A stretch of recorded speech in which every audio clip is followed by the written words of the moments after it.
কক্সবাজার বিমানবন্দর থেকে ছেড়ে আসা বাংলাদেশ বিমানের একটি ফ্লাইটের চাকা খুলে নিচে পড়ে যাওয়ার ঘটনা ঘটেছে।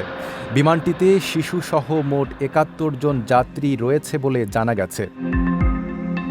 বিমান বাংলাদেশ এয়ারলাইন্সের মহাব্যবস্থাপক এবিএম রওশন কবির জানান, কক্সবাজার বিমানবন্দরের রানওয়ে থেকে আকাশে ওড়ার পরই পেছনের একটি চাকা খুলে নিচে পড়ে যায়।